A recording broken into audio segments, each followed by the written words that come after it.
So, as well as coaching, you've worked for a number of years as a manager and done analyst work as well, which I would definitely want to get into.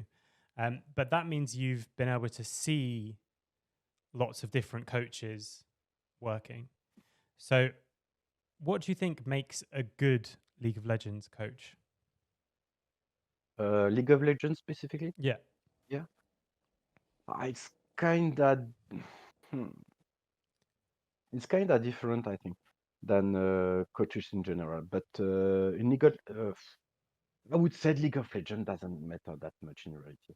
What is important for a coach to me is to listen people, to their player, to be to be near them. I mean, you need to have a proximity with them. You need to spend a lot of time to talk with them and listen how they approach the game, how they think the game, what kind of feeling they have with their teammate.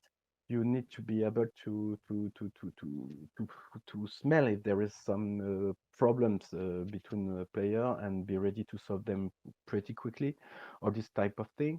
It's even more important when you are in remote because it's quite difficult to see it sometimes, and it's you have to do it when you are in the real life because otherwise it explodes at at so quickly. I mean, so that the first part to be able to listen to the player and to be humble enough to say no, I will not teach a grandmaster or challenger player how to play his lane. No, that's not true. Unless you are a technical coach, of course, that's another point. But when you are head coach, you have a lot of things to manage, and you're not specialized enough. I think most of us, I would say, to tell them, yeah, I will teach you how you play the game. This guy know how to play the game, even if they don't understand it, or they don't have the how to say that the it's in their DNA first. They play so much game that there is a lot of things that they do just by instinct, and you can't teach them this type of thing. So you need to be humble about that, and be ready to listen to them one more time, understand what is their point, and make sure that they play all together. You want to facilitate the work of the team. That's something. And the third point, whoa, uh, leadership. Yeah, of course, you need to have a really good leadership to make sure that people will follow follow your ID in the strategic part of the game, I think, because it's something that players don't really.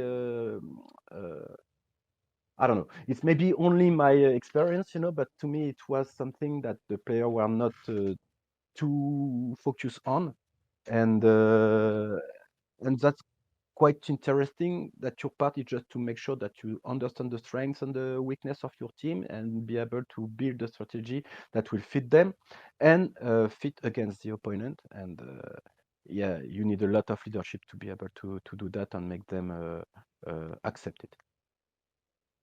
Great. I think there's so many useful things there. One of the things I want to do with this podcast is to get people like yourself talking about this kind of thing so that people who are new to the scene can think what actually are my roles. Because I think there's a tendency in esports to think, okay, the head coach has to teach everyone how to play the game. And I've heard of people who are going to be the only coach on a team and they're going to be the head coach and they don't get a position because it's like you didn't know the details of top lane well enough or you're not challenger or something like that. And I think it's just good to get more information out there that while there is definitely a place for that and there's definitely a place for very technical coaches, there's so many things that go into competition, especially over 6 months or over a full year, that need to be sorted and managed and looked after. Yeah, yeah, completely agree on that. And when you ask me about what is coaching, that was one of my answer. The thing is that the players, you want to talk with the players and to even just as a technical coach, positional coach. I think to me is quite the same thing. Even if you go win v one with them and you're way less stronger than them, the idea is to make them ask the good question, to wonder if it was a good point or they could have used more. But the thing is that they will find the answer and way quicker than you, 90% of the time. And sometimes we say, "Oh, have you think about it?" "Oh, yeah, yeah, yeah, that's right." And the thing is that they already know. In reality, they already know, even if they don't know.